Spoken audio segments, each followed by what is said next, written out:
Hello, welcome to Watercolor by Scarlett Damen. Today we are doing a class assignment. So I'm holding a little feather, a little white feather on top of a white piece of paper. And I thought I would grab this feather because I like some of these shapes. So in this class assignment, we are going to draw out shapes, different types of shapes that we would find in nature. Let's see, we can draw the shape of the end of the feather and maybe a few extra little bits. I don't want to make it too complicated or I'll be at this all day. Let's draw a rim of a cup and maybe a few wells. I'm just looking around my desk right now.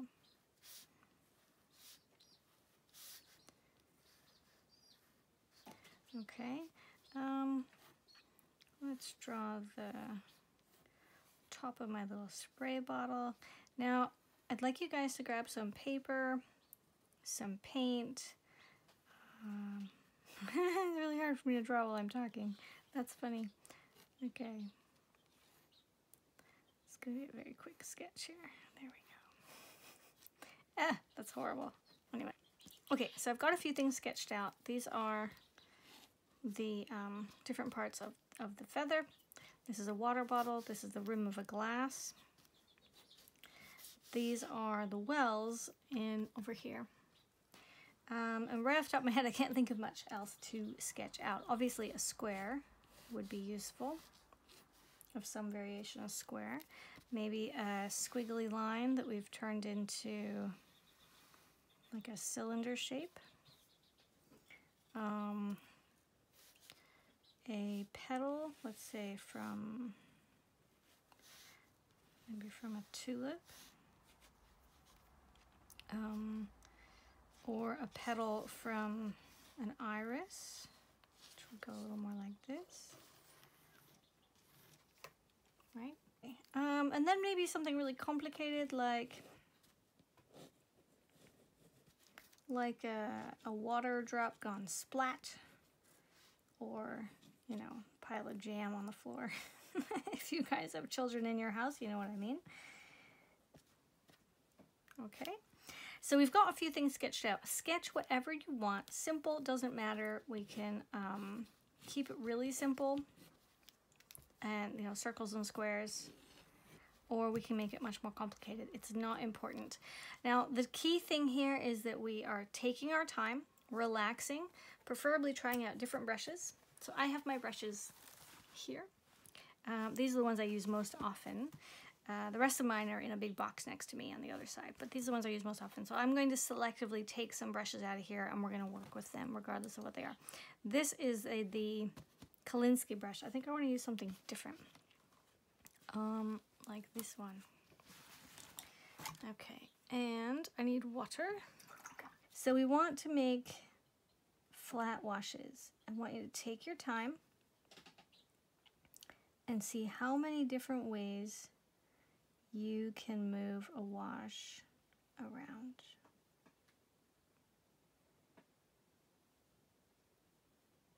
Okay, that was simple. That was just a pull. Now on some of these, I want you to leave this little bit at the end. That's going to be important because we're going to see that it blooms.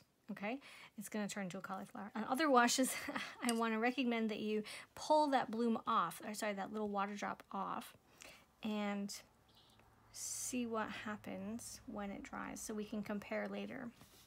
So also, if I have too much water, then I'll have a droplet. So that wasn't too much. Cross, down, cross, down, cross, down. Voila. Okay, this is with my DaVinci 6. This is an Usuri sable. It's not a Kolinsky brush, but it's still pretty good. So I'm gonna wash it and put it to the side and find something else. Let's see, this one. I used this one just in a tutorial I did this afternoon. This one is an Aniki brush. It's the 9834L Aniki half size, and it's actually a calligraphy brush, so it won't do a wash at all, but it might be fun to see If I loaded up enough, I might be able to do something with it, but probably not any of these because it's a little big. Let's see if it does something like this. How do you do a wash with a brush that's covered in holes? Seemed a little complicated. And an even wash at that.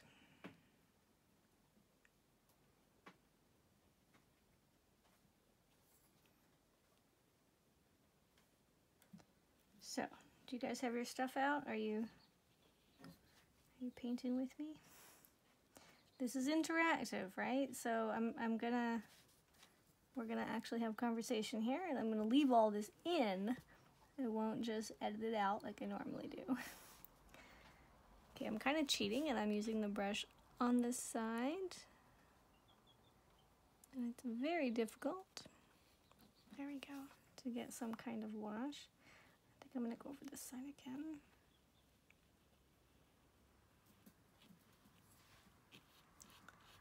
So I have just learned that this brush is absolutely no good for washes. See, that was useful. This one, on the other hand, will be really good. This is a DaVinci size 4. This is a Petite Grise Pure. And these are really expensive and really fancy. They're really beautiful. They look simple, and I just love them to death. I only have one. I really wish that I had gotten more. Maybe someday I'll order more. Next time my husband goes to Germany, for example, I'll have him pick up some. It's got a beautiful point. It's really a mop brush. It holds a ton of water, and you can see it doesn't drop. It doesn't actually drop the water, which is what non-synthetic brushes do. They hold the paint, which is very helpful. So for this one,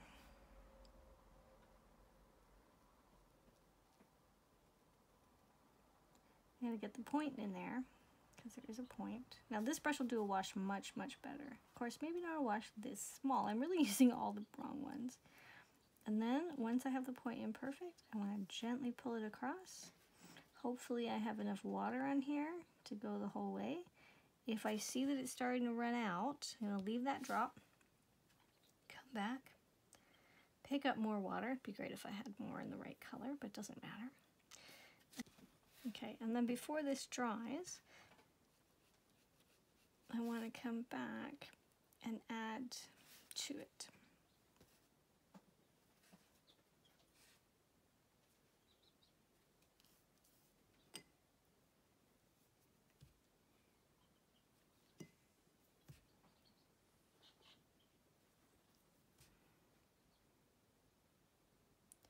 There we go. There's a big dust up there. So because there's a little spot there where I just left the paint, I'm just going to wiggle it around, lift it back out, grab some more paint.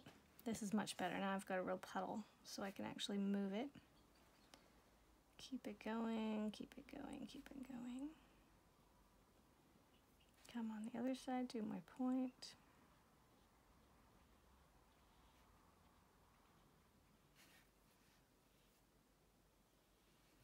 Okay, and match the two.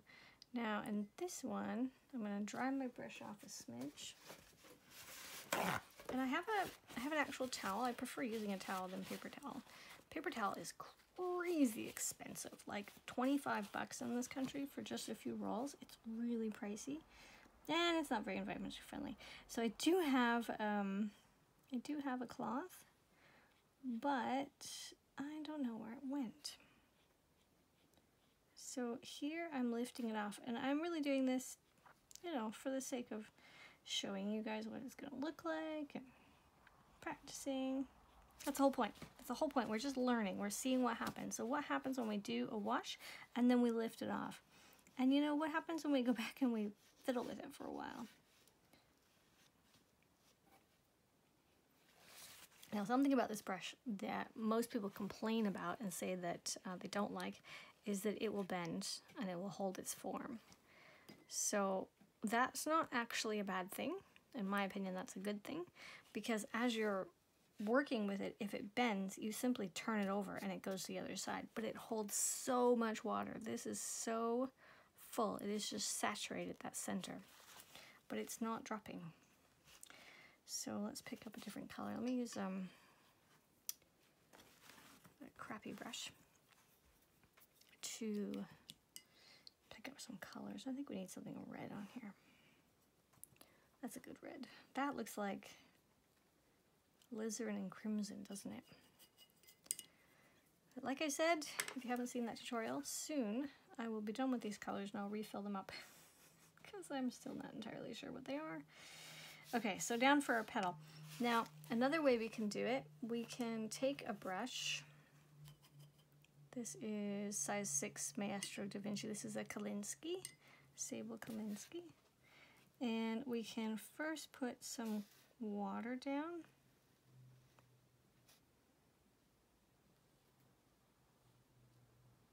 And I have a tutorial on exactly how to get the water perfect. If you go onto YouTube, if you go onto my channel, you'll see it under most popular video. It's kind of funny that that's my most popular video, but apparently a lot of people have issues with it. Have issues with figuring out how much water they should use in watercolor. So watch that video, but essentially what I'm looking for is the perfect sheen. So there's no bubble, there's no pile of water right in the middle. And if any part is drying faster than the other, I can add more water in. Right now I don't feel like doing that. So I'm just going to drop it in.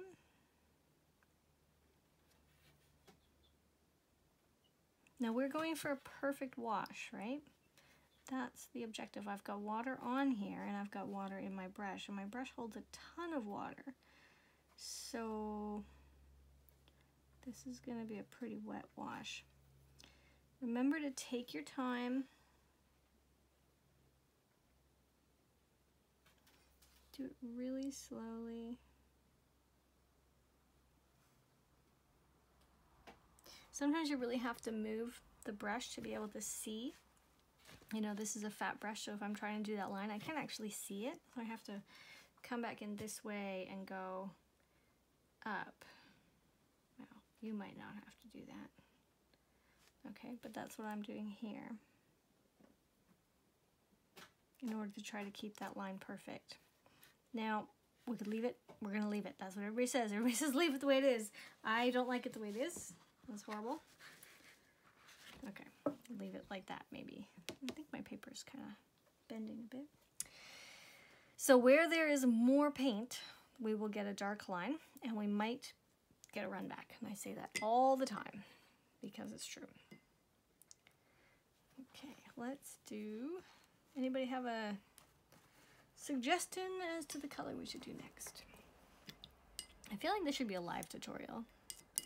Do you guys like that if we do some live classes? I don't know how I can do it because my internet is so bad, but you know, if any of you are interested in doing a live class, and we can kind of, I know there's a time when a few of you will be online and we can all do it together, then let me know. Let me know in the comments on this video or in the community, wherever you want to, but let me know how you feel about that. If you guys would be interested in doing a live video, I can see if I can maybe do one at my brother's or something. He has 30,000 megs per second. Per second? Per minute? How does that work? And I have 3. I mean, that's horrible. 3. Yeah, we're in the boonies. In the woods. Everything else about living in the woods is amazing, but not the internet speed. In fact, I've been posting a video. I'm doing it right now. I've got 41 minutes left. The video is 15 minutes long, and I posted it last night at about 6 in the evening. And it's 3 p.m. now, so that's almost an entire day. A very short video.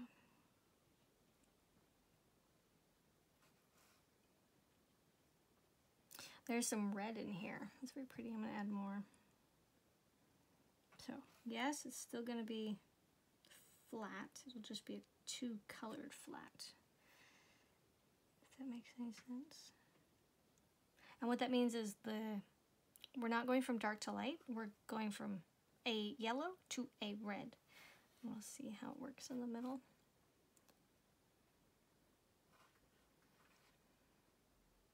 Okay, I've got my outline.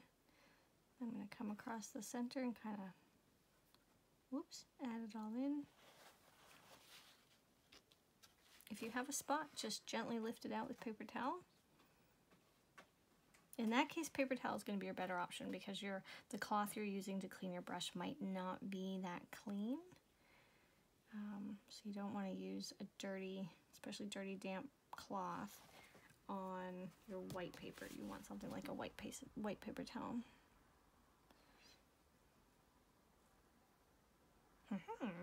That's kind of pretty. Okay, where are we? All right, so moving on to a different brush.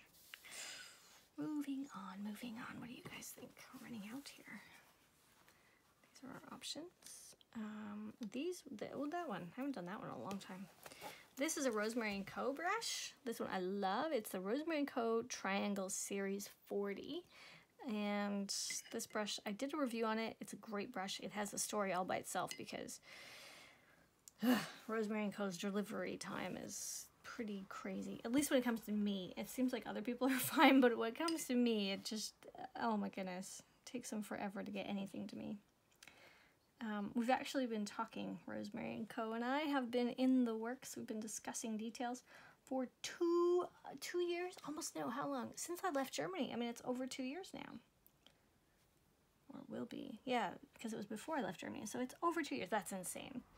And they've been talking about sending me different brushes that I can sample and review, and, you know, I love their stuff anyway, so it's really not about reviewing them as in, is this good or bad? It's about how do I use them and what do I think, and then obviously putting them into a video tutorial for the world.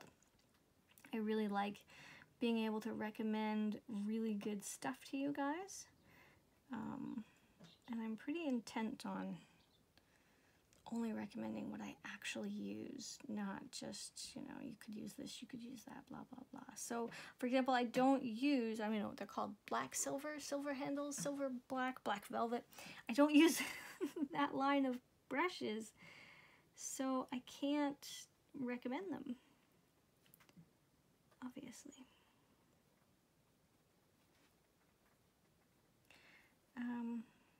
Yeah, so Rosemary & Co. is really good.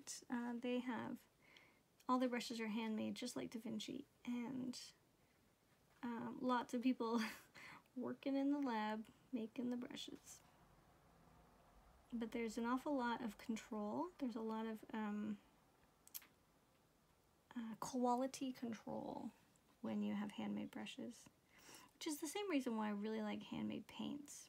There are a few companies that I love, like Schmincke and Winsor Newton, and I'm thinking about buying the Daniel & Smith dot card, like the 280 or 218 or something dots on it, so I can check out their colors.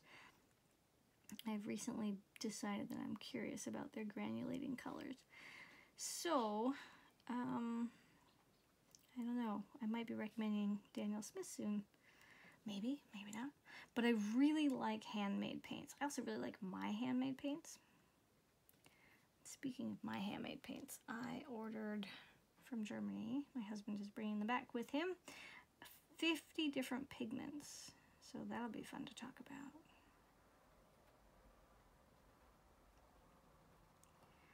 So the paint is still wet. I am adding, but I don't have to worry about doing this fast, even though it's such a small thing. This side's going to dry a little bit. In fact, there's a little line there. So I can come back because it's still a little wet and make sure it's edge to edge. Now, I don't have to make sure, right? I'm just being picky. And also this edge, because I've left it for a second, we're going to come over here and do this part. Now, this brush is great because you can tell it's a triangle. I really like triangles anyway. It's a triangle and it holds a lot of water because of the body, but it has a beautiful tip. And I really appreciate that even though it has this lovely tip and it holds all this water and blah, blah, blah, it's a fat handle, so you can actually hold it. I often forget that My super tiny brushes are super tiny, the handles, and I pick them up and want to use them, and it feels like if I haven't used them in a while and I'm not really used to them because it's been a few hours, it feels like, oh God, how do I, you know, it's very exhausting. But having a brush you can actually hold the handle with is really nice. I would love it if they could make all brushes with big handles, regardless of the size of the end. That would be wonderful. Okay, so I just dipped into the water. I don't actually want to do that. I don't want to add more water. I want to add more paint. If I add more water, I will change the consistency here. And I can go over the whole thing to make it smoother because it's not very smooth at the moment.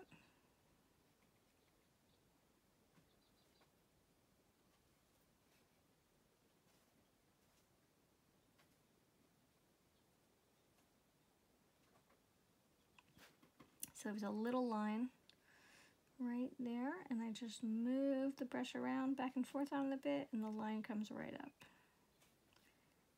I'm not actually lifting the paint out, I'm just moving the layer of dried paint.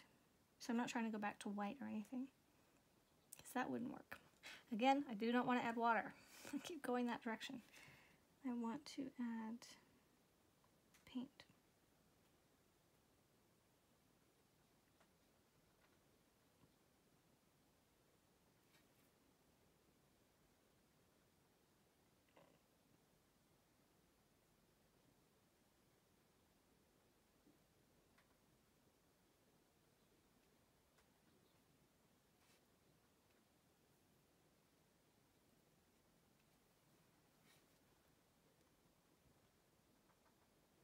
I'm going to go back on these because I feel like they're not as flat as they should be.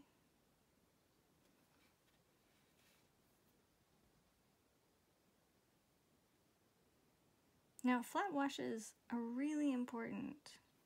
They seem simple, and so I think a lot of people just overlook them. You know, like it doesn't matter. But they're actually incredibly important because this is what you do when you're glazing or when you're adding a color, you know, to anything. You want to add one color across the whole thing to change the consistency, to change the color. So you want to put that down flat and in one smooth go.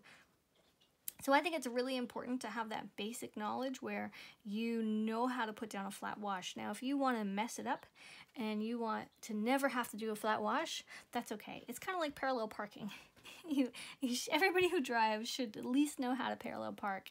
If you never do it, that's a different story. If you always park far away so you never have to worry about it, that's okay. But, you know, you don't want to be in a position where you need to parallel park because that's the only option and you have absolutely no idea how to do it. Now here we have two tones. The yellow, I put the yellow on first and it dried, and then the red went on later, and so the red made its own little edge. And this is where I would pick it up because this is just going to be a mess. So I would come in here and just move that because it's still kind of wet everywhere. It's a little bit wet down there anyway. I'm going to go all the way to the edge, lift up that hard edge. So this is how we're fixing mistakes. You know, let's say we don't want that hard edge there at all. Actually, this is the wrong brush to use. That's a very fancy brush.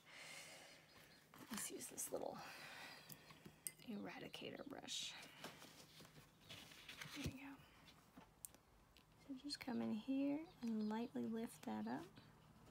Just because you put something down and theoretically you're done, you're moving on, doesn't mean it has to stay that way. If you don't like it, move it. Pick it up, move it around, change it.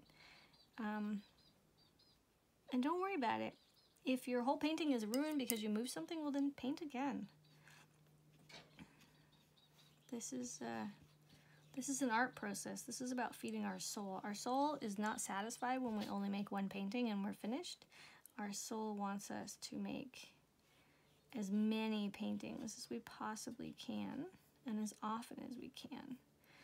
Which is one of the reasons why I say have really good brushes, but if you need to, or if it's too expensive for you, then use a cheaper paper. you can make amazing stuff on a cheaper paper. So right in the middle, it's a little too dark for me, so I'm again gonna come in here and wiggle it around. I'm just reactivating the paper. Yeah, sorry, I'm reactivating the paint. I'm not really lifting the paint off. I'm just moving it so that it will flow again.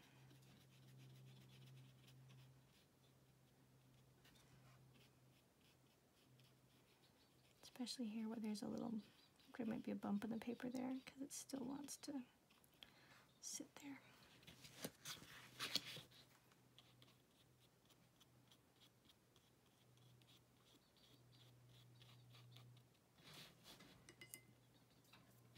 Voila.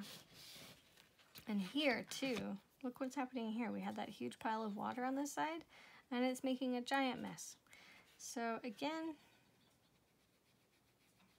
because our objective here is to get a flat wash, not to get a wash that's messy.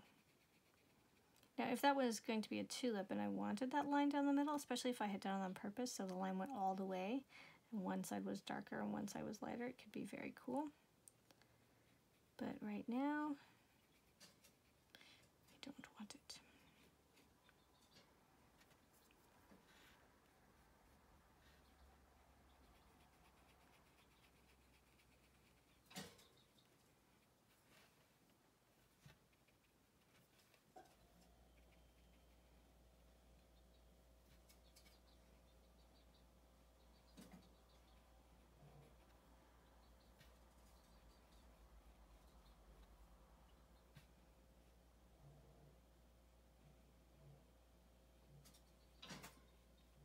Okay, so using a smaller brush, I'm just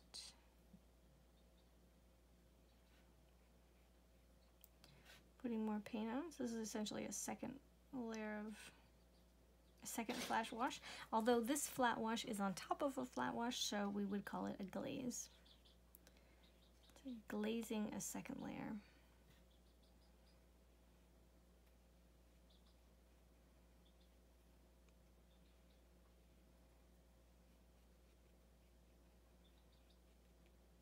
Voila.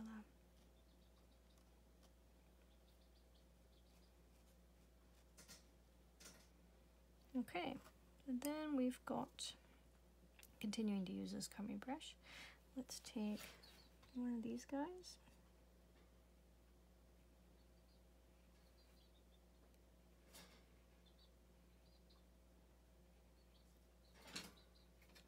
Now if you're not comfortable painting like this, then don't do small things. Do things that are considerably bigger.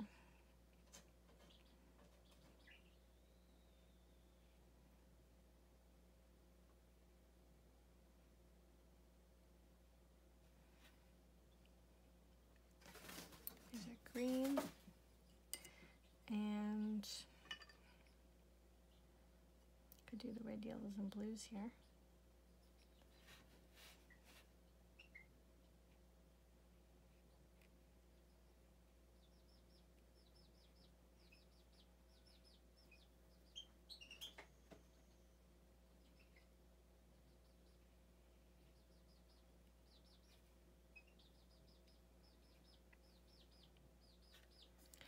Yellow.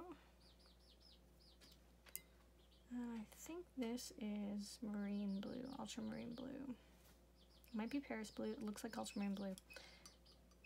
That looks like cerulean blue, and that looks like cyan, but I'm not sure.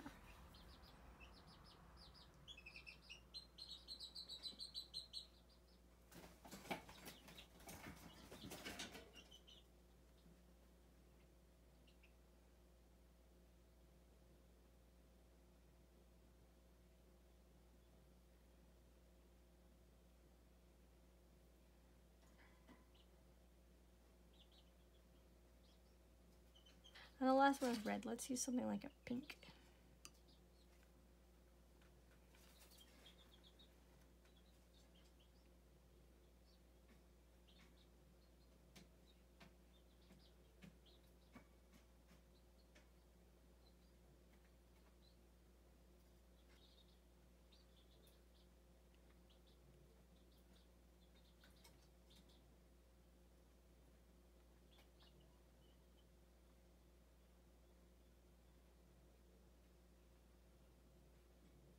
All right, way up here.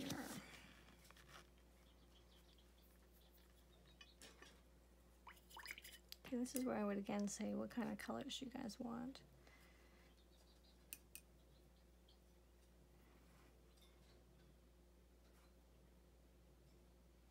Now I do find that square brushes, or flat brushes, are actually easier to do a flat wash with.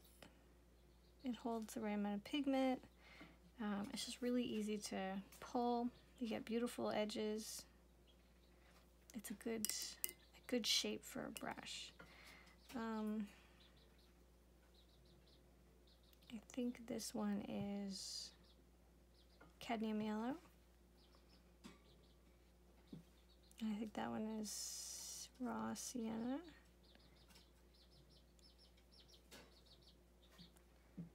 And again, it's a flat wash, so we've got absolutely no shading, no difference here or there. We just want to,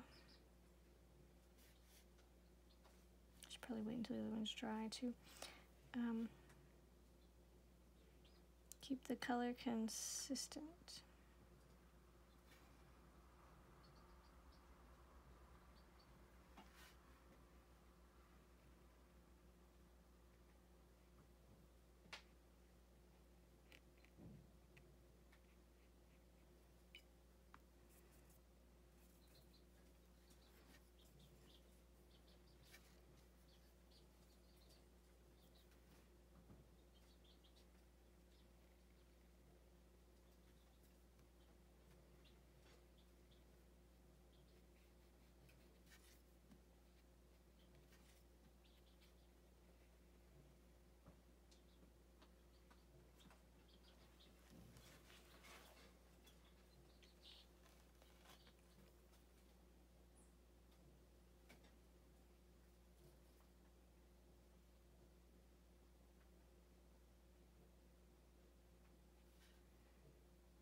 This is gonna bleed up.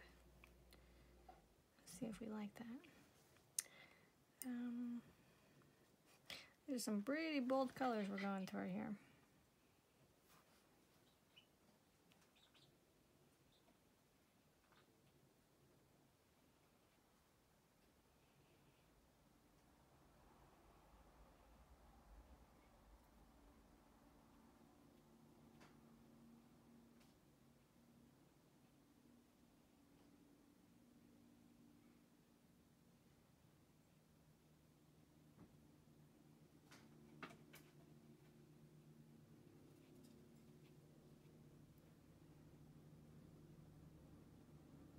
Okay, this would be easier if the other color was dry, because then it wouldn't matter if I touched it. But right now I'm concerned that if I go too close it's going to bleed out. So I'll leave it just like that. So let's move on to something else and come back in a minute. Red, yellow, blue, green, I don't know. What should we do? I don't normally work with these shades.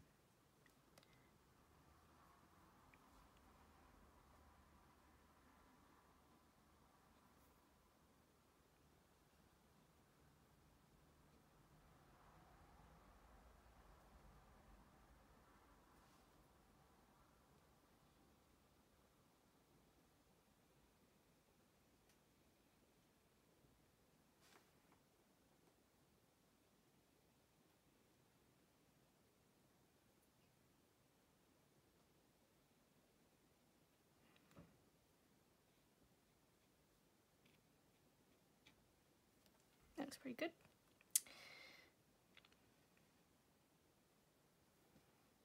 And that part's dry. You see how much water, how much paint's coming out? It's not sparing at all. The bristles are okay because it's synthetic. They are bounced right back into place. But the way it drops the color, that's the biggest problem.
Okay, I gave it a few moments to dry there. So I've got some circles, and circles is something we're going to practice later as well on a whole different practice sheet because it's really important to master circles, and it's not easy. I know we've talked about mini circles, but I'm talking about big ones. So I guess I should do this more than once, or no, I'll just do this one. So for my last circle, obviously I don't want to mess anything up here, so I'm going to kind of be careful I don't touch it. And I can cover it the way we've done everywhere else, coming from the top and working my way down. And I recommend doing that and seeing how it goes, and then maybe doing your line. You could also do an outline and then fill it in. Or you put your brush down, bring it to the side,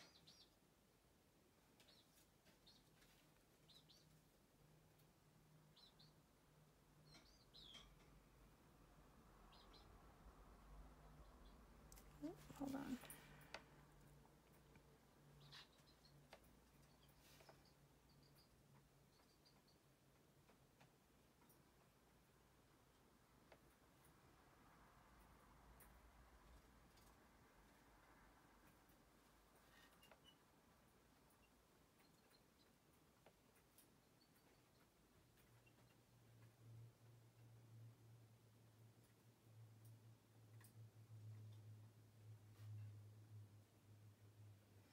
Okay, and then do some house cleaning and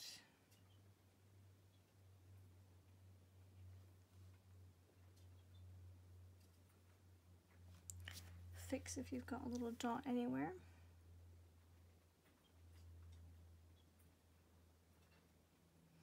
Like right there. And on the bottom is a little difficult to do. But voila! I want that paint to flow evenly across this little circle, not to be pooled into one spot. Alright, and then last we've got this little thing. So here I'm going to start at the bottom. Now I'm using the DaVinci size 6. I'm going to start at the bottom.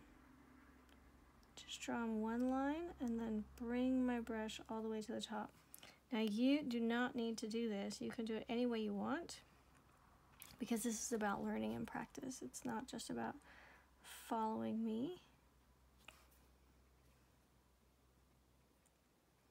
I want to do the points and then work in.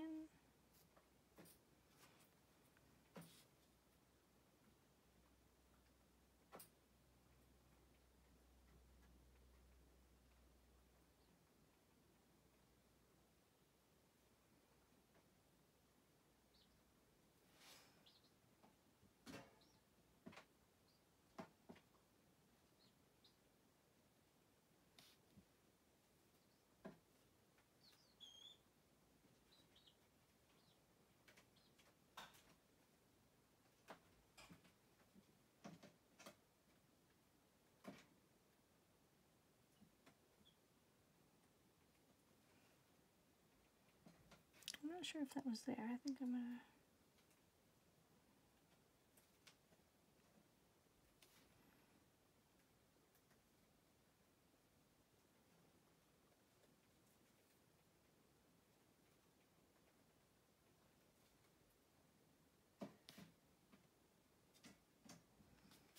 Now, part of this exercise is learning how long it takes for your subjects to dry.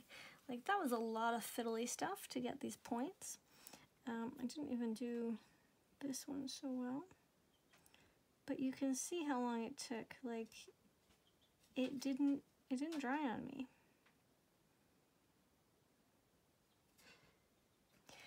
So do you guys have any questions, comments, concerns, ideas, tips, recommendations?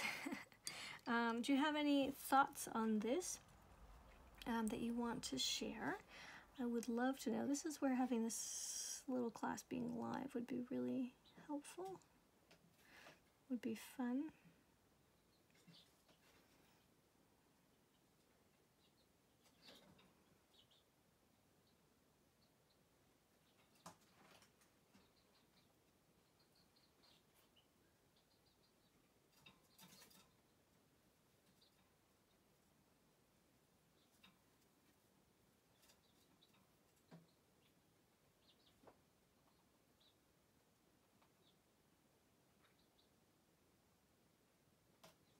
I can see that I need to practice using this particular brush more often. It's longer than I'm used to.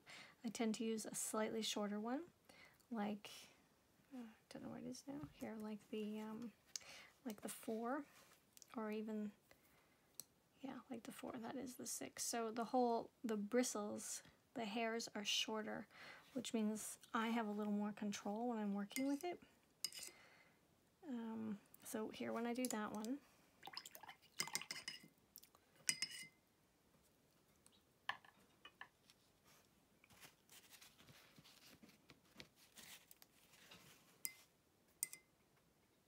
Again, always roll your brush. Now let's, I don't know, green, maybe? These are pretty saturated colors. Let's do,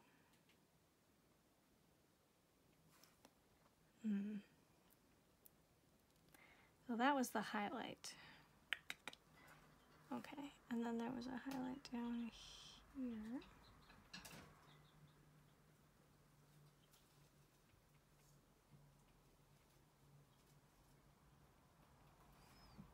And we're also going to do this one.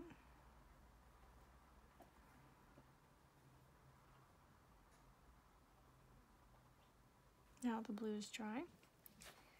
And then I'm going to get a smaller brush.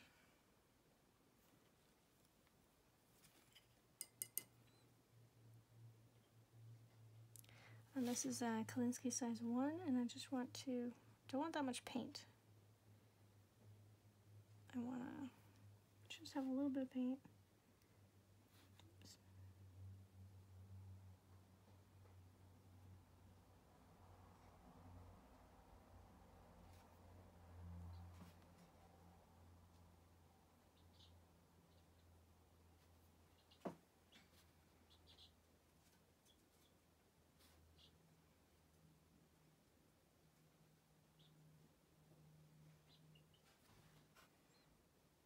Okay.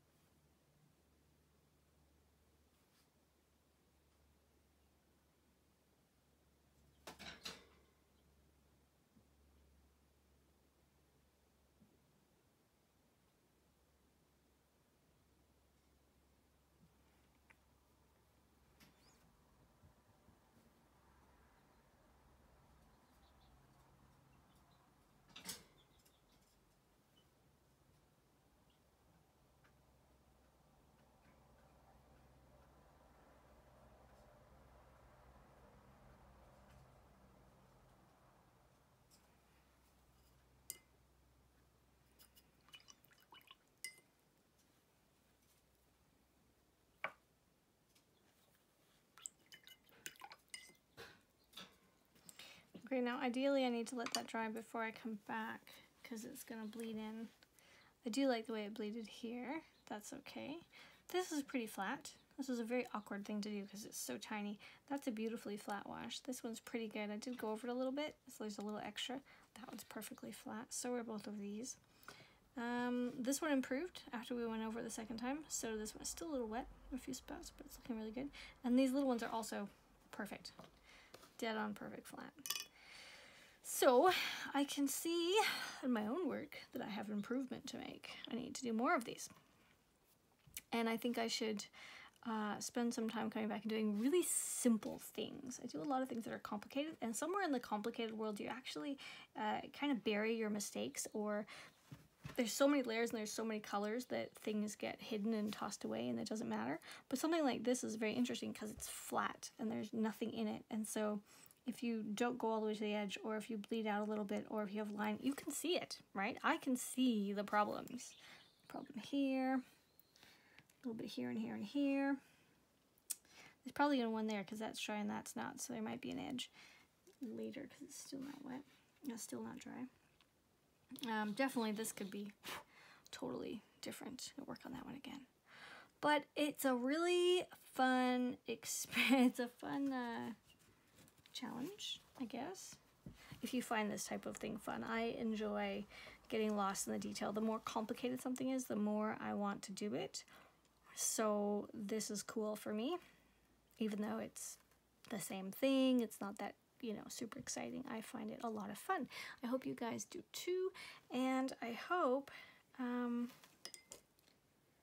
that you're experimenting and learning and exploring, and that these class assignments are working. Now, if you've done it with me, please go to the community section. There's a community wall. If you go to the top, I think it says, what does it say, introduction?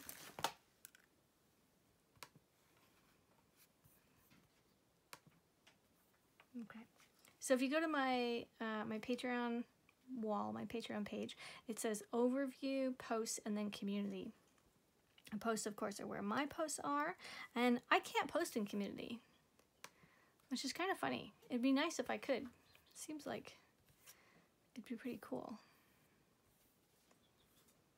And a bunch of you have been posting things, and they're wonderful. I really appreciate what you guys have been posting, and that you're talking to each other. It's just awesome. Yeah, so go to the community and post a photo. Now, when you're posting, it should say, if you're on a computer, if you do it from your phone, I don't think it'll work, but if you're on a computer, it should say upload photo. So go ahead and please upload a photo of the assignment, of any of the assignments that you're doing, so that I can see. It really motivates me to know you guys are doing the assignments. And if you're enjoying it, if you find it interesting, if you got something out of it, then let me know. Again, try to get these edges perfectly straight. If you are also having issues with your edges, just make another shape and keep going. Don't stop at whatever we've got. 16 shapes on here. Just keep going, because you will improve. So fill the whole page, go crazy, fill it, fill it, fill it. Just keep doing lots of shapes, and try doing shapes without first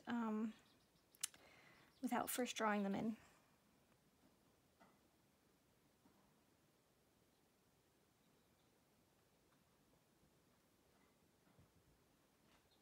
These would be the organic shapes I talked about just not too long ago.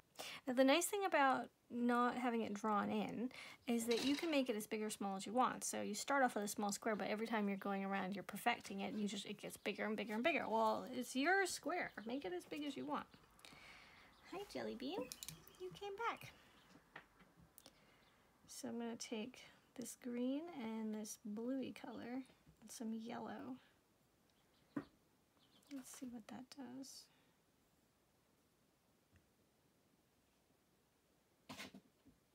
And then we're going to paint this in.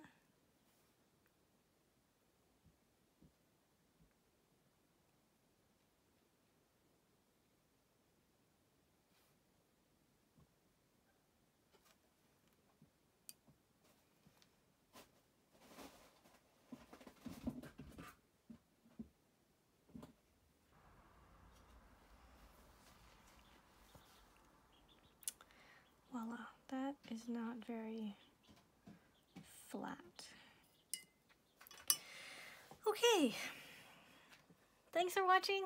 I hope you enjoyed it, and I'll see you in the next class assignment or tutorial. Toodaloo!